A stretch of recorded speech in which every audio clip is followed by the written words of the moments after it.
Ada informasi. Apaan tuh? Tugas dari Bu Nova buat video. Yuk, kerjain yuk. Ayo.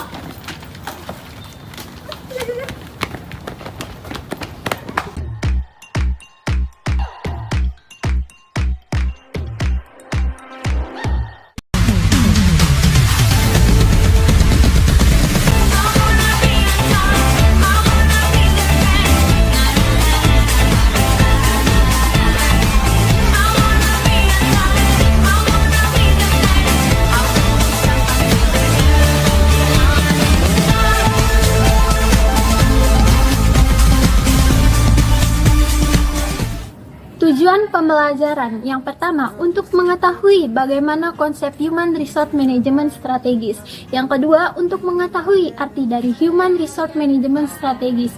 Yang ketiga untuk mengetahui arti dari tujuan Human Resource Management strategis. Yang keempat untuk mengetahui pendekatan dari Human Resource Management strategis.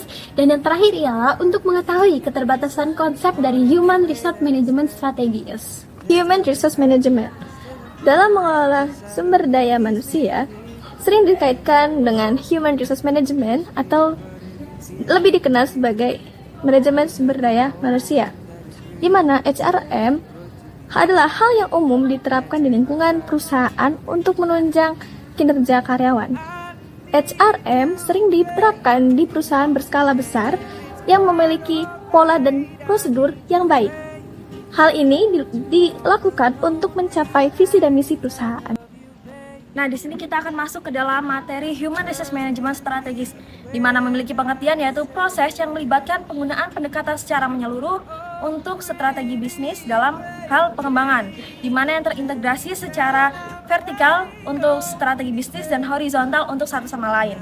Nah, lalu keuntungan yang dirasakan ini memiliki dasar yang mudah dipahami dan disepakati untuk mengembangkan proses strategis pada orang-orang yang mencocokkan kebijakan dan efektivitas HRM dengan suatu bisnis yang eksplisit. Misalnya nih, saya melihat orang-orang dalam organisasi memiliki strategi dalam sumber daya manusia. Nah, strategi-strategi inilah yang menentukan niat dan rencana yang menjadi pertimbangan dalam manajemen sumber daya manusia dalam organisasi. Misalnya, efektivitas organisasi, lalu ada pengembangan dan pembelajaran, ada penghargaan dan hubungan karyawan. Arti MSDM strategis. Menurut Purcell, pada tahun 1999, MSDM strategis berfokus pada tindakan yang membedakan perusahaan dengan para pesaingnya. Lalu dikemukakan oleh Henry dan Petty Group pada tahun 1986 bahwa kata MSDM strategis memiliki 4 arti. Yang pertama, penggunaan, yang kedua, perencanaan, yang ketiga, pendekatan yang koheren terhadap pengelolaan kepegawaian dan ketenagakerjaan, terakhir, mencocokkan aktivitas dan kebijakan MSDM dengan beberapa strategi bisnis eksplisit. Tujuan dari Human Resource Management strategis. Tujuannya yaitu untuk menghasilkan keterampilan yang strategis dengan memastikan bahwa organisasi atau perusahaan itu memiliki karyawan yang terampil, berkompeten, dan termotivasi dengan baik. Nah, ini guna untuk mencapai keunggulan kompetitif yang berkelanjutan. Tujuannya untuk memberikan arahan dalam lingkungan organisasi yang bergejolak, sehingga kebutuhan organisasi dan individu serta kolektif karyawan dapat terpenuhi oleh pengembangan dan penerapan kebijakan serta program MSDM yang koheren dan praktis. Orang yang pertama dapat menjawab pertanyaan ini dapat 500. Let's go!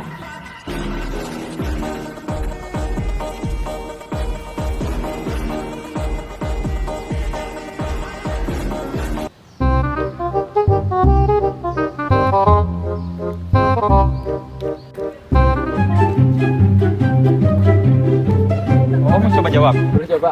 Boleh. Oke. Apa ini? Sebutkan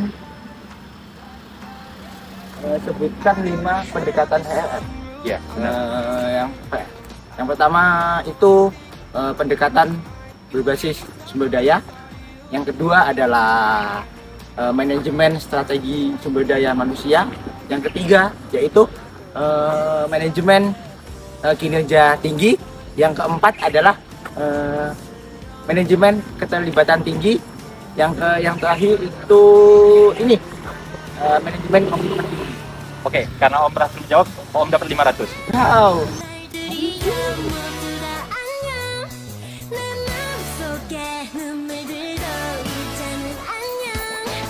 Mas Pak 500. Emang itu challenge ya, Om? Lihatlah dan bukalah mata hatimu, melihatnya lemah terluka. Pendekatan berbasis sumber daya didasarkan pada keyakinan bahwa keunggulan kompetitif diperoleh jika perusahaan dapat memperoleh dan mengembangkan sumber daya manusia yang memungkinkan untuk belajar lebih cepat dan menerapkan pembelajarannya lebih efektif daripada pesaingnya. Strategi SDM harus menjadi bagian integral dari strategi bisnis, berkontribusi pada proses perencanaan bisnis saat itu juga. Integrasi vertikal diperlukan untuk memberikan keselarasan antara strategi bisnis dan sumber daya manusia, sehingga yang terakhir mendukung pencapaian yang pertama dan memang membantu untuk mendefinisikannya. Manajemen kinerja tinggi bertujuan untuk memberi dampak pada kinerja perusahaan melalui orang-orangnya di bidang-bidang seperti produktivitas, kualitas, tingkat layanan, pelanggan, pertumbuhan, keuntungan, dan pada akhirnya penyampaian peningkatan nilai pemegang saham. Pendekatan ini melibatkan memperlakukan karyawan sebagai mitra dalam perusahaan yang kepentingannya dihormati dan memiliki suara dalam hal-hal yang menjadi perhatian mereka. Ini berkaitan dengan komunikasi dan keterlibatan. Manajemen kinerja tinggi dijelaskan oleh Hood sebagai suatu bentuk manajemen yang ditunjukkan untuk memunculkan komitmen sehingga perilaku terutama diatur sendiri daripada dikendalikan oleh sanksi dan tekanan eksternal individu. Berikut strategi MSDM untuk perusahaan. Yang pertama, menetapkan karyawan di posisi yang tepat.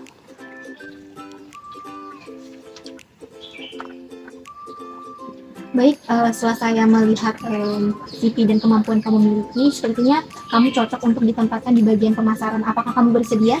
Baik Bu, saya sangat bersedia. Kalau boleh tahu, kapan saya bisa mulai bekerja? Oke, kamu besok udah bisa mulai bekerja, dan jangan lupa kamu melihat aturan-aturan apa saja yang ada di kantor ini. Baik, terima kasih Bu. Sama-sama. Yang kedua, mengembangkan keterampilan karyawan dengan memberikan motivasi. Ren, kalau kita bisa capai target ini, kita bisa dapat bonus. Oh iya, mana itu dia? Wah, berarti kita harus cepat-cepat ngelesain target ini. Iya nih, harus semangat. Yang ketiga, memantau kedisiplinan. Kamu ngapain sih? Rajin banget. Ini gue lagi ngecekin perusahaan sebelah nih. Ternyata gajinya lebih gede tau. Iya tuh, kesini yuk.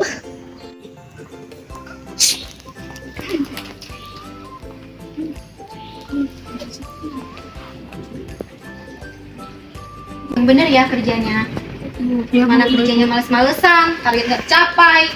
Pokoknya bulan ini saya harus tahu, pokoknya harus sesuai target. Baik Bu.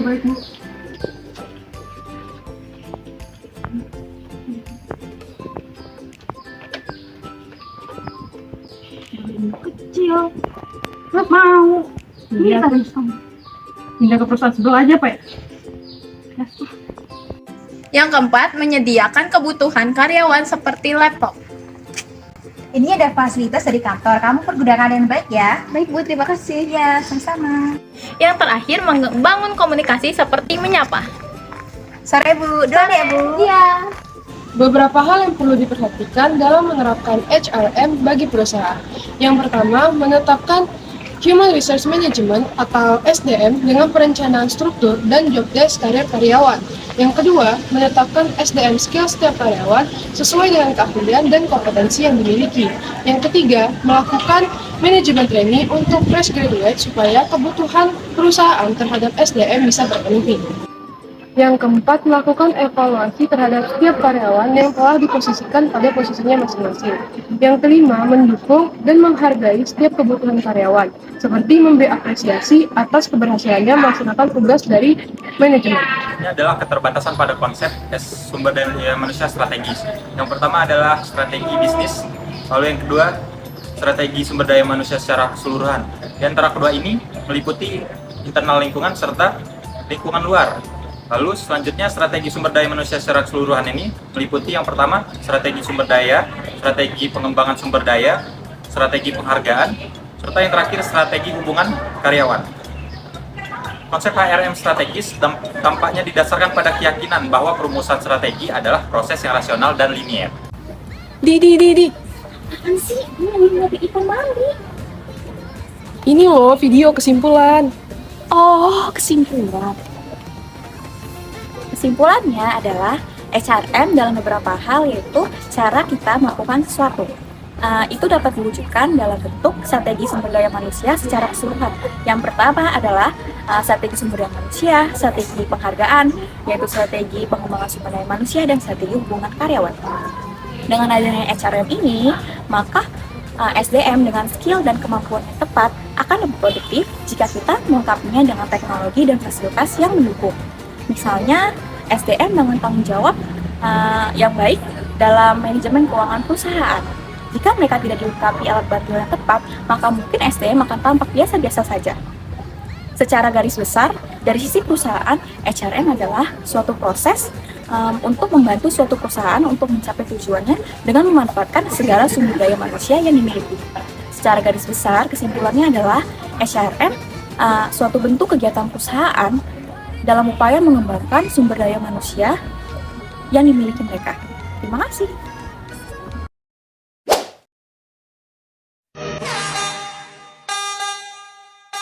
Bimbang ragu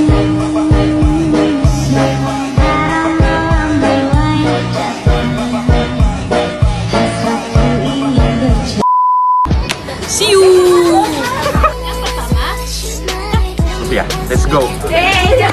Saudi, lo mau ke arah mana? Nanti ke sini. Nah itu Wah Lilin baru jatuh sembarangan.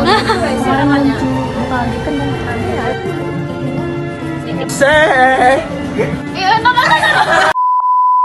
너는 말이야, 또 오는 내 말이 막 baby.